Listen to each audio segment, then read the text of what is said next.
Okay, welcome. Thank you very much for joining the next session. I hope you've all had a lovely afternoon so far. I was going to do a really very quick intro and hand over to Tom, but a really important topic and subject in conservation is how we celebrate and encourage diversity within conservation as well. Super lucky to have an amazing range of speakers here to discuss that topic with you this afternoon. So I'm going to hand straight over to Tom Clarke from the National Trust Purbeck team, who's going to get the discussion going. Thank you very much. Cheers, Tom.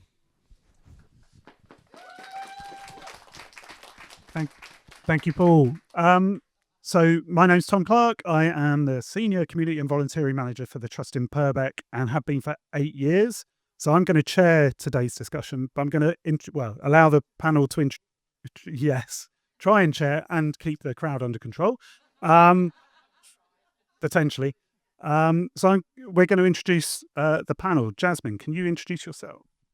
I can try. I'm Jasmine Donahaye. I'm a writer, former academic, just left, and I'm doing a session a bit later called on bird splaining. Oh, that's great. Hang on, you're going to be basically ripped off that chair. Okay, I'm Dr. Anjana Khatwa. I'm an earth scientist, a presenter and a writer. My new book is just there. It's called The Whispers of Rock. And I also have an interesting day job. So I'm also the joint head of inclusion and belonging at the National Trust. So I'm coming into this conversation with a kind of deep-seated knowledge of decolonising natural sciences, integrating diversity and inclusion into one of the biggest conservation charities in Europe, but also as a person of the global majority, a person of colour who has lived in a rural space for over 25 years, and that's Dorset. My name is McCubbin. The best way to describe what I do is I'm a science communicator. So my background is as a scientist. I studied predatory ecology specifically, and then fell into the media world and have hosted Springwatch, Animal Park, and written a couple books. That's the general gist. I'm Tilly Ingram. I'm a theatre maker who makes work for the outdoors. I make work, you can see my little mini hide there. I've got, that's on at 2:30. I'm a disabled theatre maker who has, with my first show, basically made a piece about the reintroduction of the white-tailed eagle, the disabled eagle, and my experience as a woman with a non-visible disability, and talking about how we can access that. So I sort of look at it from both a disabled point of view on how we access these lovely spaces, but also primarily when the show is performed, it's out on cities and in urban spaces, and sometimes that's the first time that someone has picked up a pair of binoculars. So it's really about access on every level as a free to attend show. So that's me. Thank you, everybody. So first off, it's really important for us to recognise that collectively here we're going to hear from everybody's lived experiences, and that's they're offering up their lived experiences, and that there's a cost to that. You know, every time you offer, you're basically a bit of yourself, a bit of your history. So for all of us, it's important to recognise that and to receive the information that we're going to get sensitively. We're all talking here as individuals, okay? I think even though some of us work for big organisations, we're talking as individuals. So I guess the first question for the panel is to think around, I guess, the biggest barrier that maybe you have faced in, or feel that you faced in, accessing nature or conservation in your life.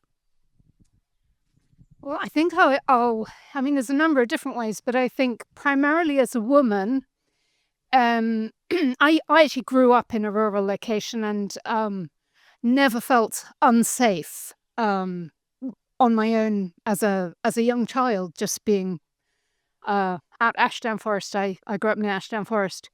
But as a woman, that changed. As a teenager, and then as a woman, that changed. And I think it's one of those things where it's an invisible predicament, if you like, to a lot of people. But as a woman going out on my own, somewhere wild, I have to take precautions. I have to make a safety assessment. I don't mean that I sit down and fill out a checklist, but there is a degree of energy, subconscious or conscious, that I put into making sure that it's safe, that somebody knows where I am, that the conditions are okay. I'm constantly reading the environment, not for what wonderful species I'm going to see, but for what fellow human beings might be offering me in the way of threat or safety.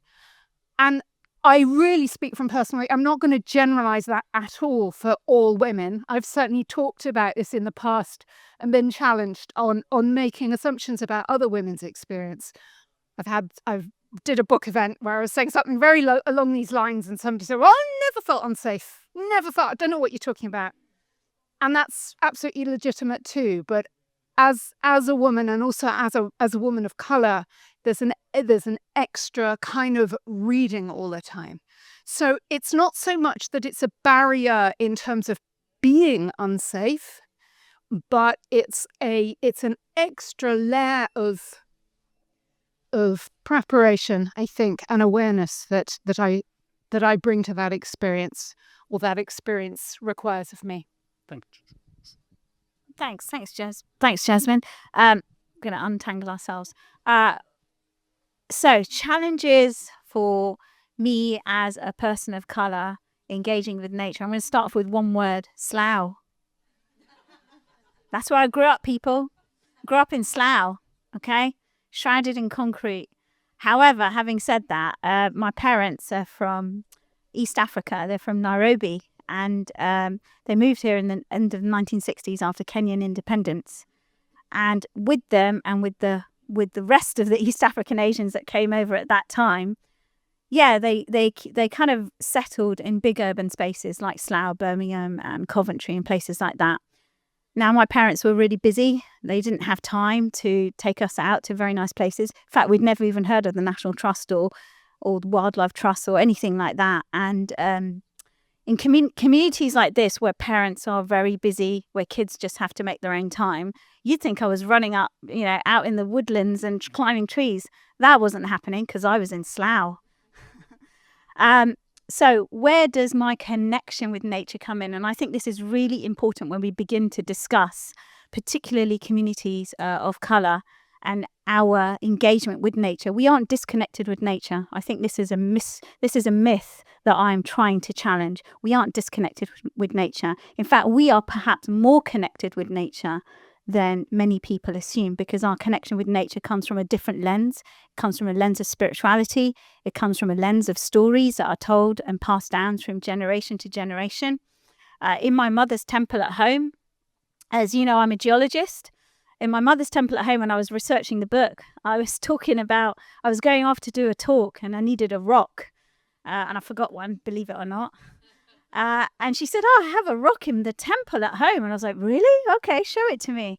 And this is, I'd not lived at home for a while. And she showed it to me, and it was Mataji. And it was in the temple. It looked like a small mountain. She'd picked it up in Wales. And it had a mark of Sindur on it, sacred red mark, which had blessed it.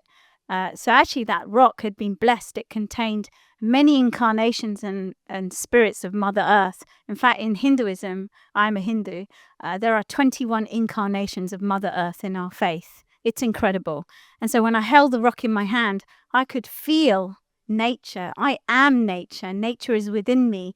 And that is something that I don't think that we often think about when we think about connection to nature, because I think for a lot of communities of colour, it is within our belief systems. We speak about it, we feel it, we embody it within ourselves, and we embody it in the way we move through the world.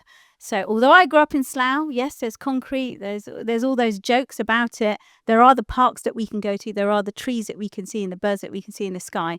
We live it inside ourselves every day.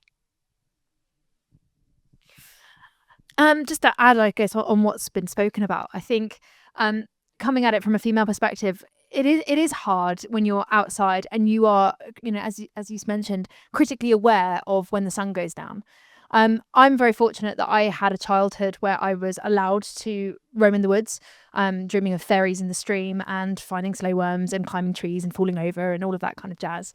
And I personally haven't had an experience out in nature. I have had many experiences which, have felt quite unsafe. But I've been very lucky when I've visited nature reserves and everything that I haven't personally felt that.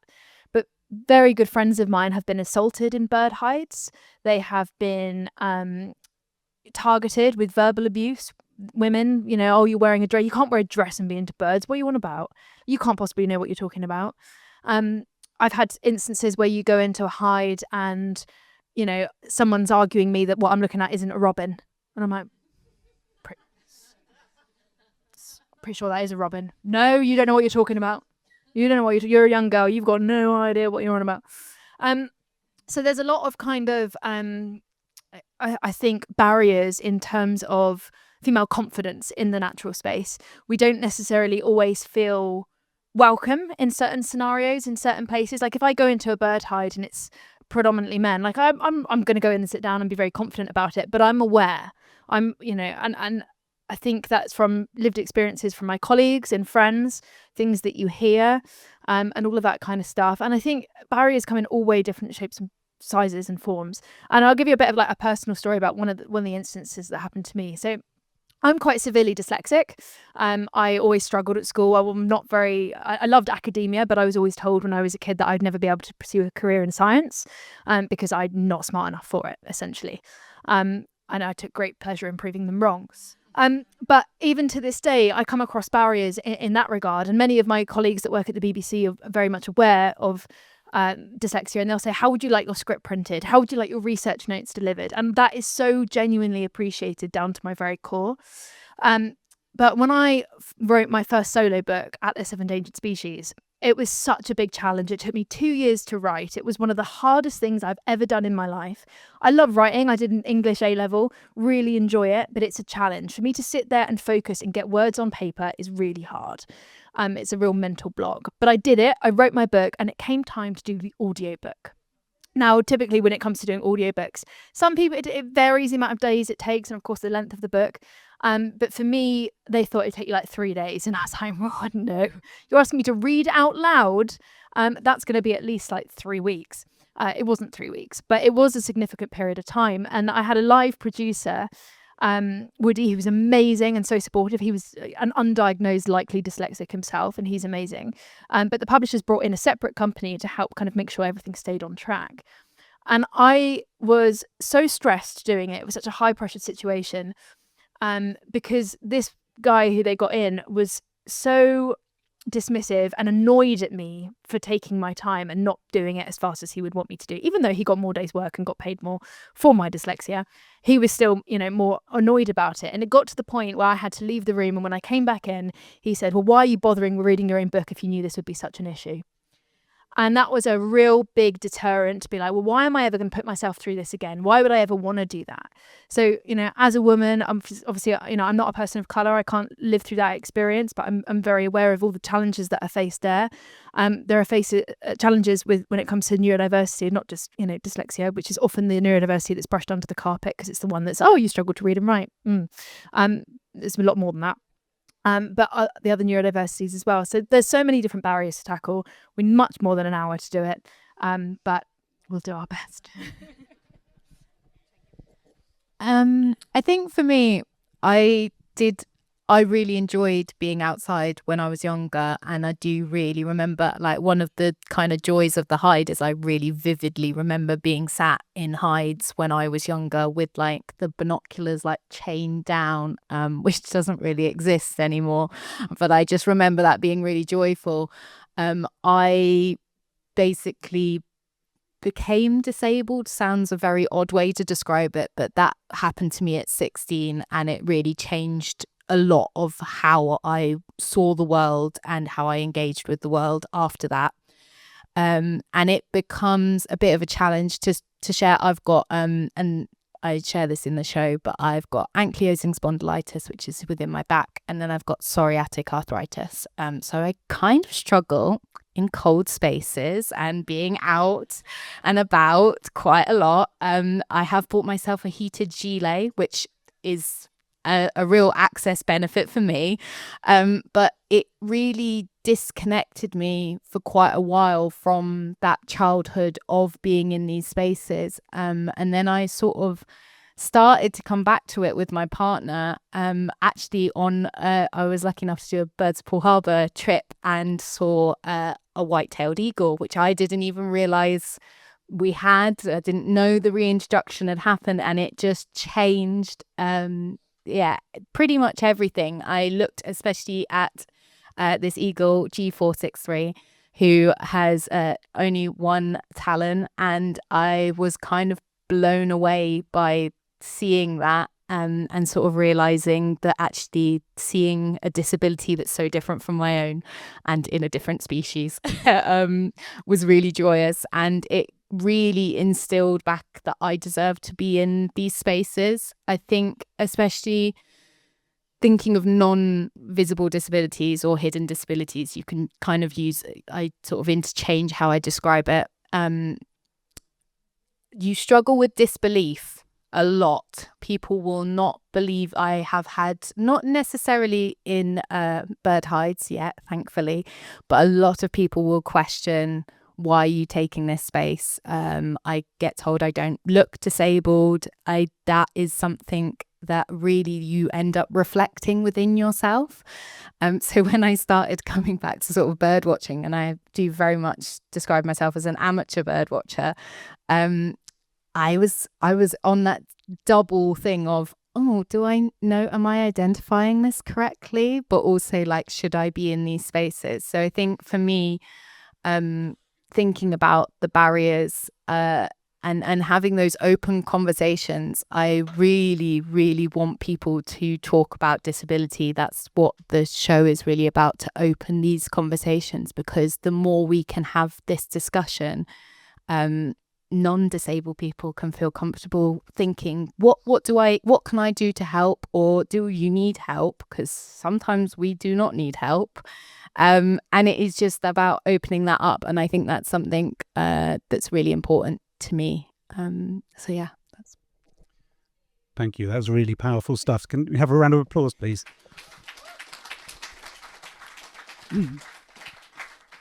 So here's the contrast.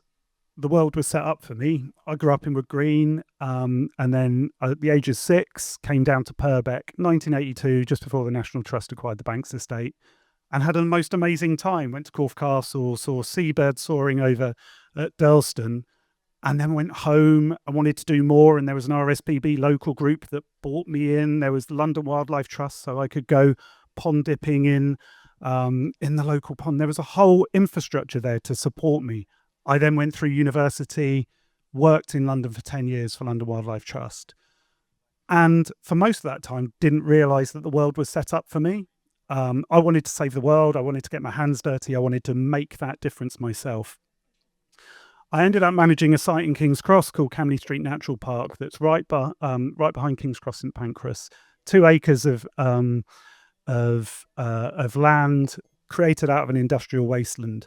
The most important thing about that site is that everybody loved it. It didn't matter where you were from.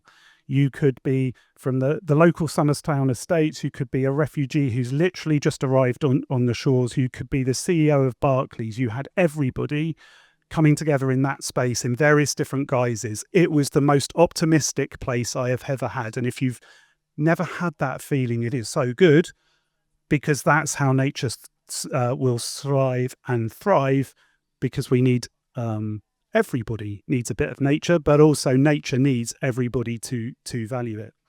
Moved down here 15 years ago, and it's been really interesting to work for various different organisations down here looking to improve access and inclusion. What's really interesting coming down here, though, is recognising that through the childhood I had coming to Purbeck once every other year, exploring for a week, I probably had a better experience of Purbeck than a lot of Purbeck children and young people. So we talk about inclusion through lots of different lenses, whether you have access to spaces near you or not, whether it's culturally you're accepted. What's really interesting in Purbeck, it's a place that has an immense abundance of opportunity to connect with nature.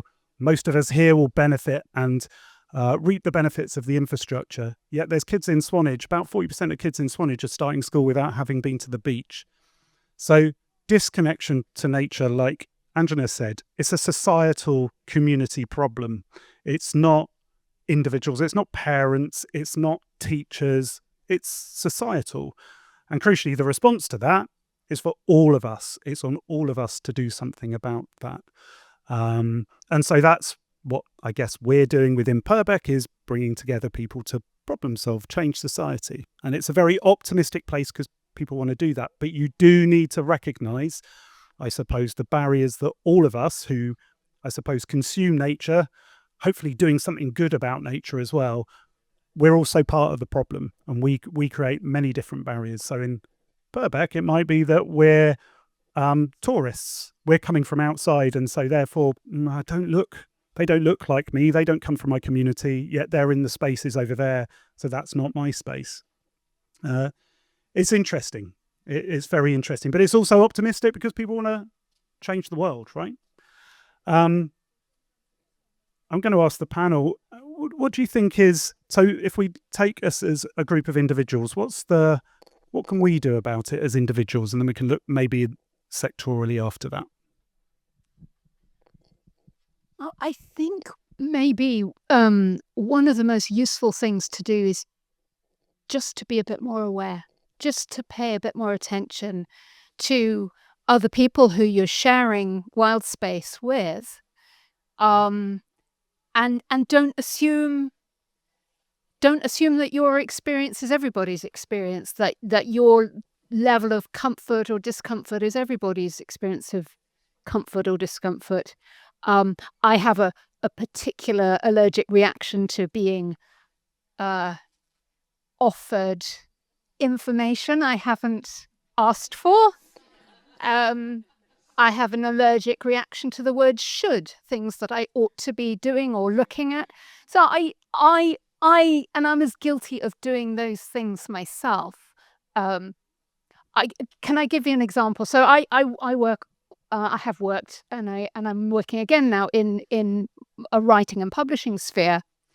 A friend of mine just published a novel, Aberystwyth based. I live near Aberystwyth. And he mentions the starlings nesting under the pier. They roost under the pier. What universe do you live in that you think they're fucking nesting there? So, bit bird-splainy on my class. I didn't say it. I read it, and I didn't say it. So I'm as guilty as the next person of being opinionated, insensitive, thoughtless, and I make assumptions all over the place. And I just think it's incumbent on all of us to just take a little time to check where we are, where other people are, what's going on, how we're operating, and just be a bit generous. Just be a bit generous. Let other people feel more comfortable. Ensure that people are more comfortable. That's my tuppence. That's great. I'm feeling like on this panel, actually, I'm in the minority. I'm in the minority in several respects because obviously there aren't very many people of colour in this room, in this marquee. So that's one. Check one. Check two. Surprise, surprise, I'm a geologist in the company of people that love the living world. So I also feel very, I love rocks, everybody. I really love them. And I think what I'm asking, perhaps an individual action from everyone in the marquee, is a sense of empathy and understanding for what people like myself are feeling in the moment. Yeah, it's quite something to come into a panel like this, where I am, physically and intellectually in the minority here. And it's the big ask from all of you in this room is just, can you smile at that person you're passing on the footpath, someone who looks like me? Can you welcome them? Can you make them not feel like they're a stranger. I can't tell you, and I'm not going to go into the trauma porn of what it's like to live as a person of colour in a county that's 97% white. So it's 97.1% white in Dorset, and I've lived here for 25 years. So we're not going to go over. You've probably, I've got the T-shirt, I've got the stories. You don't need to hear all of them. You can imagine what they are. But I think what we can move into is a space of recognising the inherent heritage and value that people like myself bring into these very, very white spaces, and to smile and to welcome us and to not treat us like we're just here for the day. I can't tell you how many times that's happened. Oh, you're visiting from London, are you? It's like, no, I live here. My kids have grown up here. And it's not making those assumptions about us. Why are we here? Is it? And I'm just here just to enjoy the view, or actually the rocks. But so yeah, I think if you're going to take one thing away from today, it's that sense of humility and empathy, and to treat people in the way that you would like to be treated. To have a conversation about anything around you. You know, that we are interested in the natural world as much as our white counterparts. In fact, we have like I've said, we have a different insight into the natural world that might be interesting for you to hear about. And it's just listening, being equitable in how you approach those conversations, so you take care to understand where our position is. I think that's a good thing to ask for.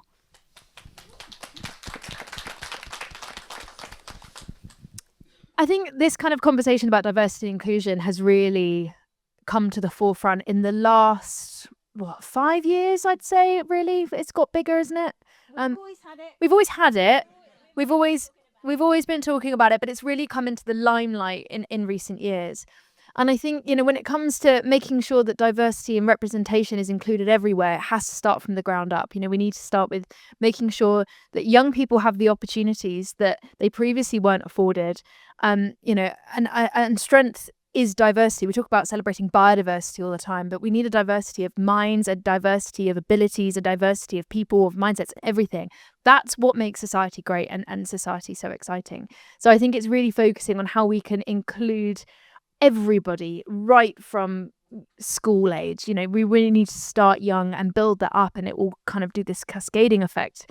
But we need a lot to work on now. And the other thing that I would say is, if appropriate and if everybody is comfortable, if you see something, don't be afraid to use your voice and speak out. I'm not very good at it. I can be quite shy, and I'm not the best at confrontation.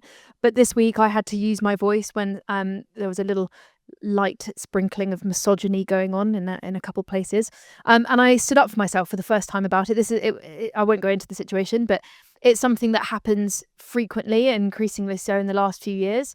And this week I completely hit my limit with it. And the people that were doing it were, on side. They were in the conservation space. They're really good people. They do some great work, and they weren't realizing what they were doing. And when I called it out, it was like, oh, I'm really sorry. It was just an oversight. I'm sorry, but this kind of thing is no longer an oversight. This is not something, I'm tired. I kind of forgot to do it that way. Or I'm really sorry. I didn't, it wasn't my intent. Of course it wasn't the intent, but that is now irrelevant. We need to be, it's an active decision not to include something or somebody from a situation if they're involved in it. So if you are able to, and everyone is, you're not going to make anyone's lives harder, use your voice and speak up. I found this week it was the most empowering thing to do. But I think, looking out for one another when it comes to that sort of thing as well. And just because you might not be the target of something, or, you might not be feeling the negativity of that exclusion, and the person sat next to you might be, you can still use your voice if appropriate to do so. I'm trying to think how to add to all those points. I think when you come into these spaces, and especially when we're talking about like conservation spaces and things like that, it's a really interesting one for me, as I come from my sort of amateurish love of it side. But I think I would ask for sort of generosity. I think it's a really easy thing to give if we're being totally honest with ourselves. Some days I have to use a mobility aid. I have a stick, it's beautiful. It gets lots of compliments, and it's pretty gorgeous. And I notice that when I am using that, when I am signaling to the world, I require a bit more assistance. I generally get it. I don't love that because it kind of feels like I need a prop for that sort of level of generosity, and people don't question if I'm sat in a disabled space. That's just, that's taken as a thing. So I'm, from my own perspective, very aware of how generous people can be, and they can do this. So it's sort of having these conversations and as the rest of the panel was saying, just allowing ourselves to actually think, what would I want coming into some of these spaces that don't always feel like they're built for me.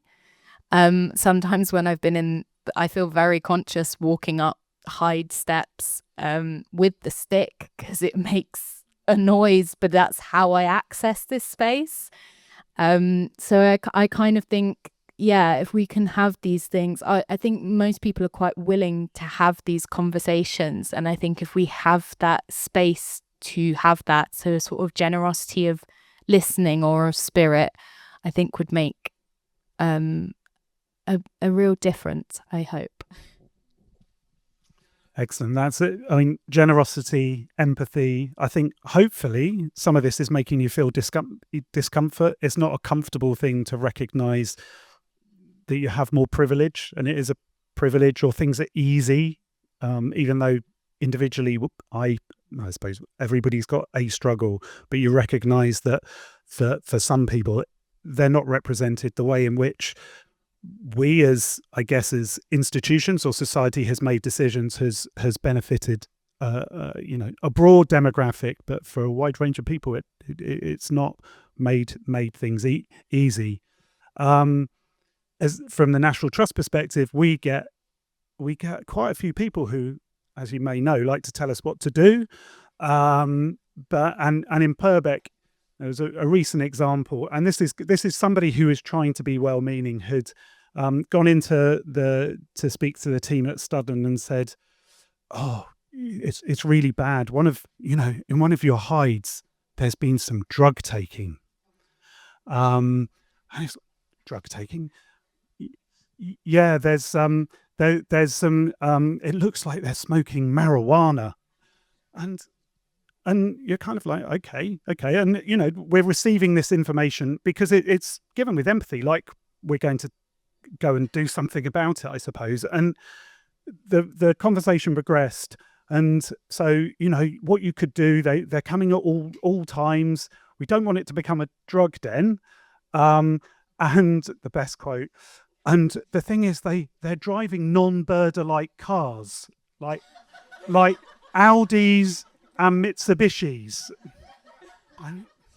There's a lot going on there. But what is interesting when you strip it back, we've been doing, effectively, these are kind of 18 to 21-year-olds, where they've got the money for an Audi from, I don't know. But we've been doing a lot of work in local schools. And some of the local sixth form have been sharing their favourite spots with their cohort. And one of the favourite spots was this hide. So our member of staff wasn't in the place to challenge this. But really, what we should have been doing is putting forward what it's like to be a young person in Purbeck without the facilities or spaces to go. And actually, isn't it great that these young people have found one of the hides as a place to have significant experiences with their other young people, like quite a few of the people within the sector, and probably this room would have done. They've just done it in a way that they've been caught, and yes, they left some litter behind. But collectively, what we can do is to empathize, like you say, be generous. So maybe pick up after the people. Maybe engage, if you're there, engage people in conversations. They didn't have binoculars either. But, so I think some of this is going into the next conversation is, what do we do sectorally? What do big organisations do, like the National Trust or the RSPB, or smaller organisations like Birds of Ball Harbour? Because we need to find ways to challenge our members, I think, and our supporters to be more empathetic, to be more generous, and not just see it through the prism of protecting the natural world. We need a big movement for nature, and what we've got now is not big enough. Oh, I'm just going to dip out. Thank you so much. I've got to go and set up for the show. It's at 2:30 after this panel, so if you want to hear me talk more about eagles, please come along. Just picking up on something you said, it made me think. There's definitely a theme about, can we be more generous? Can we be more considerate? But one of the challenges, I think, is very often the conversation we have publicly about equity and inclusion can feel that there's a degree of loss, that you're losing something. Not that other people are gaining the same as everybody, but that you personally, me personally, I'm losing something as a consequence of other people having access. The consequence of wheelchair access means that, everything looks more industrialized, or it's a silly example, but those sorts of things. And I think very often the way the conversation is framed is perceived to be a demand. And a demand often feels like you're being asked to give something up, that you're losing something. And when you experience that sense of something being taken away, it builds resentment, and it builds, there's a grievance. There's the famous quote, and I can't remember his name, African-American filmmaker, that to those with privilege, equality feels like oppression, but it isn't. And that's a really useful way of looking at it. But the reality is, it's how it feels, not what it is in some kind of sociological sense. And so I think it's really important for those of us who are maybe talking about increasing access or addressing access and equal access in its various ways, is to find ways to make that accessible to those who already have access, to make it something that doesn't feel like a demand to give up what you have, but a request to share what you have. And it's all about how we frame things. It's all about the language that we use. So I think it's a dialogue. I think it goes both ways. And that's, I think, has to happen at an institutional level, and it has to happen at an individual level. Untangle. Yeah, untangle. Yeah, it is. I like it. I think my whole theme on this panel this afternoon, is all about single words that you can take away. Single word I'm giving you here is power. And of course, I said I was a joint head of inclusion at the National Trust. And my biggest job at the moment is convincing people, especially in the senior leadership positions, to give up power. Can you imagine that? My God, those conversations. Why does this matter? Why does it matter when we are able to, as beautifully moving on from what Jasmine has said, is how can we relinquish our power to become more equitably aligned with those around us, particularly those who are perhaps in a less fortunate position to experience the benefits of what power brings. And I think particularly within conservation agencies, Wildlife Trust, National Trust and National Landscapes and so on and so forth, we know where the power resides. And I think the 2019 DEFRA Protected Landscapes Review, I'm sure some of you remember that, identified who sits on the boards of power, and they are mostly, older white men. And I think in terms of ethnic minority, ethnically diverse representation, it was less than 1% on those boards. That's where the power is.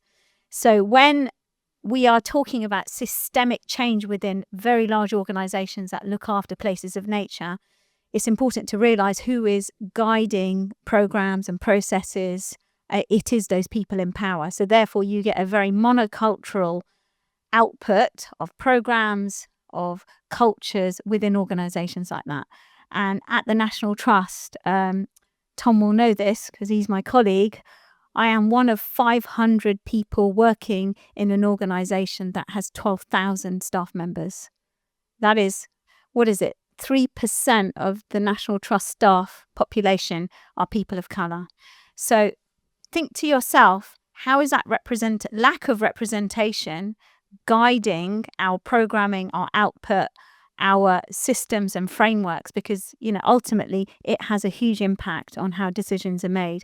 So the question here is, if you do work in an organisation, if you do have the power, how can you put yourself in a position where you feel comfortable in giving up the power and handing it over to others that can do something different with it?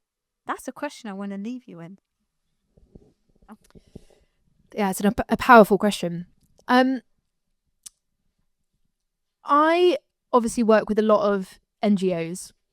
A lot of the big ones, I come in and out, I support their campaigns. I'm ambassador for some, champion, whatever they like to call it. So I'm very lucky to work with a whole variety of different groups of people. And I think the one thing that I see when it comes to diversity inclusion, and this is ethnic diversity, this is age, this is gender, this is sexuality, this is everything, is that sometimes it can now, I'm being completely honest, and I won't mention any organisation in particular, it can feel like a tick box exercise. So I am very good friends with a lot of people that are on the youth networks. I'm way too old for that now, but I was once upon a time on that. But I'm still very good friends with a lot of the amazing young naturalists that are coming up through the ranks that are on it. And they have these monthly meetings where they are encouraged to share their ideas, share their passion, share their direction and their vision for where they think these NGOs should go. They're listened to and they're never acted upon. And those are two very different things. When you invite a group of people to the table and you don't act upon their ideas, it simply becomes a tick box exercise that is incredibly demoralizing and quite fundamentally just really uncomfortable for the people that you've then invited, because they know full well why they've been invited to that table, and they're not really valued or listened to. So I think, the NGOs, do some brilliant work, but can and should be doing better on that front of really listening to the voices that they're inviting up, hand over of power, as was said. And another a brief story that I was going to mention up, and again, this isn't my lived experience, so I'm very much aware that I can't comment on it, but a very good friend of mine, Nadia Sheikh, she runs something called the Raven Network. Raven Network is fantastic. I've heard a lot about it. I'm not part of it, of course, as a white woman, but it's for people that work within the nature sector, that are people of colour. They meet once a month and they discuss their lived experience working for NGOs and everything like this. A lot of them like to keep their identity quiet because they're worried about the impact it will have on their jobs if their employers become aware that they're part of the Raven Network. They're nervous about sharing these stories. And that is really bad. You can't belong to a group that supports that diversity because you're worried about, how your employers are going to react. This still goes on. This is still something that is very much there. So, regardless of what diversity it is, it doesn't matter. It cannot be a tick box exercise. You cannot force diversity in places. And one other quick story for you. Sorry, I'm rambling on a little bit. I was aware of a photography shoot that was going on to support a campaign, and they needed some children to be on the brochure. And the line that I got from the photographer who was forced into this position was, "We need a black young woman on the front." And the only black child that was there did not want to be photographed. I can tell you it was a very uncomfortable day for everybody. So it has to be done with sensitivity when people are willing to take up that space, if they want to take up that space. Diversity cannot be forced in places, where it's not always applicable. So we have to be very sensitive and cautious, understanding and tolerant of individual people, and not just tick boxing as well. As hot as this topic is, it's more than just a tick box exercise. Awesome. Thank you. I've run out of questions.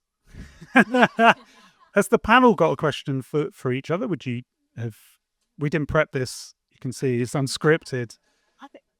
Yeah. Okay. So opening up to the audience, have anybody here got some questions that they'd like to ask?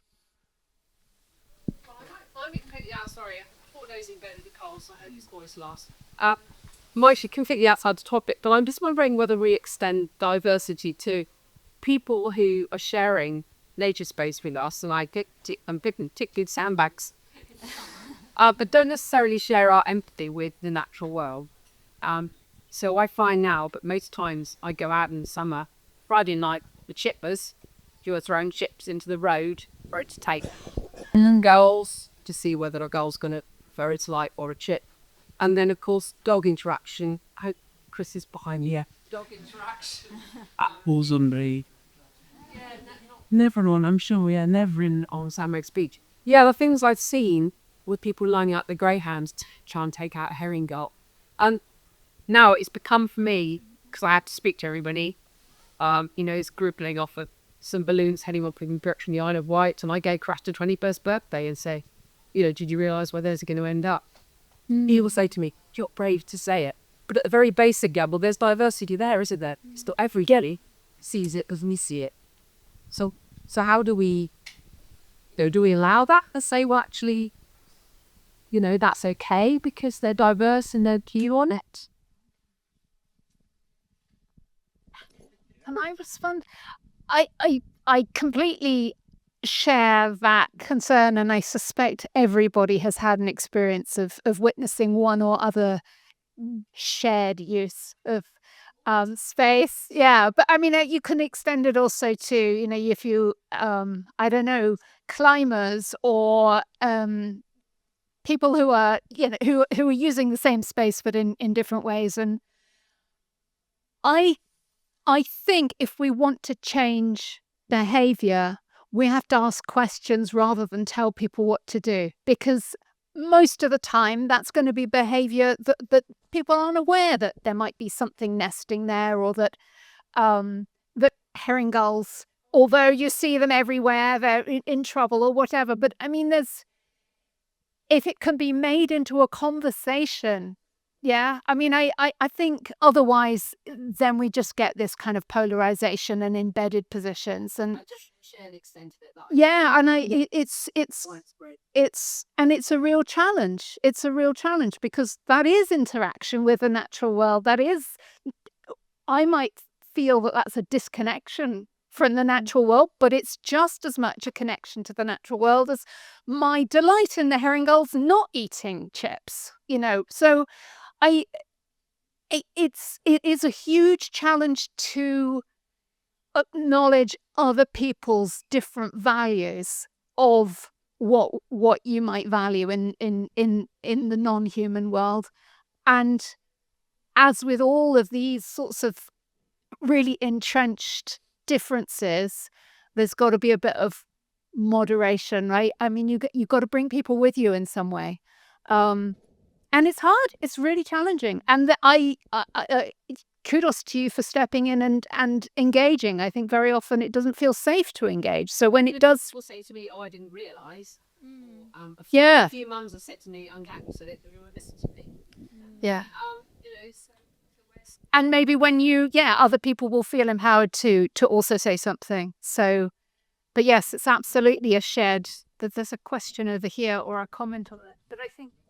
Yeah, I think it's always how you go about it, isn't it? It's how you approach. Kids chasing pigeons or chasing in birds of any kind. I mean, I know someone who's a little bit more firm on that. But the other, but I saw a kid doing it the other day, and I went up to him and goes, "Have you ever heard about crop milk?" And he was like, "What?" And I was like, "Well, it's got as many calories in it as a Mars bar." And then, you're giving a really fun bit of fact and information about how cool is that? But have you seen the colours on its neck? How many colours can you count? And it's it's easier. You can do that with children. Obviously, you can't really do that with adults. You could try, but they might look at you a little bit weirdly. Although I'd be very happy if someone came up to me and asked me to do that. But yeah, it's how you approach it. And if you, engage in those conversations in a constructive and kind of celebratory way, and to try and turn the tide of, if someone's trying to get a herring gull run over because they're putting chips on the road, yeah, I mean, I wouldn't be very happy about that, and I would be probably a little bit more firm on that front. If they're feeding chips and just trying to connect in that way, then I'd be like, wow, have you tried a grape or a pea, mushy peas or something? But yeah, it's how you go about those conversations. It's really interesting hearing all of this, because I think I'm going to take it slightly a bit higher up into the blue sky thinking. So the IUCN, the International Union for the Conservation of Nature, they conducted a research study into the why globally different communities across the world were disengaged from the conservation movement. And this is particularly in biodiversity conservation. I'm like, why is it we're just not resonating some of the work we're doing with these global communities? And here's another word for you: science. Science. Science hasn't done a great job of communicating itself and its value and its inherent connection to people in their lives. And the reason for this is because science is inherently rooted in colonialism and the impacts of colonialism on those countries in terms of extracting and exploiting natural resources. So when we look at the deep-seated, in some countries, that deep-seated root of looking at nature as an exploitive and extractive resource, about birds and animals and landscapes that really don't matter, it does come from that source. And there's been a lot of research done into that. You know, in colonial India, I was researching about this. In colonial India, the British cleared vast swathes of jungles and forests in order to mine for coal. And now we are in the huge we are in the huge biodiversity crisis that we see in India with endangered species as a result of a disaster that's been unfolding for like 200 years. And so when we think about why are those kids putting the chips on the road for the herring gulls, is that right? Thank you. We have to think, well, why? Why is that happening? Why they went to school, they learnt about climate change, they learnt about all of these incredible things at school, and it still didn't reach their hearts, it didn't reach their minds. What went wrong along that process? Did we fail to instill a sense of emotion and love? Dare I say it, love, that word, love for the world, love for each other, love for humanity, love for nature. I talk about this very openly in my book. As scientists, we need to bring the word love back into our narratives, because that is the way that we will help those children, those young people, not put those chips in the road, because they'll feel a sense of kinship with nature that they see, that they're putting in the path of destruction. I don't know. It's interesting, isn't it? I mean, don't kill me for this, a scientist talking about love, but, on Valentine's Day, no less. It's very valid. No, it's interesting. I was flicking through my phone because there's a sense that this is new, but there's a guidebook to Purbeck that was written in, I think it was about the time the railway came, about 1870. And it says, close to Chapman's Pool is the Glen of Encombe, where is the Earl of Eldon's seat. I'm unable to speak of this valley because, owing to the atrocious conduct of the trippers, the road through it has been very properly closed by its owner. That was, 150 years ago. There's the sense that other people are coming in and trashing our landscape and our resource has always been there, I suppose, ever since the coming of the railway. I guess one of the challenges to think of, and it's trying to be empathetic and bring love, but it's also to recognise that the harm that others bring, but we tend to miss the harm that we do ourselves, or the community, people like us do. So we don't count the miles that all of us do by travelling around to National Trust properties, or the parish council farmer who's muck spreading in January, and nobody really looks at that. They far rather point at the crisp packets on the beach, but yet actually there's shit going into I can't be very specific, but into the seas. But it's hidden because societally we see the stuff that's different and the behaviour that's different to us. So thank you for the question. That's a really good question. It's now time to wrap up, because Tilly, who is here, is going to do a show starting at 2:30. Can we just say a big round of applause for the people giving us? Anjana, Jasmine and Megan, thank you very much.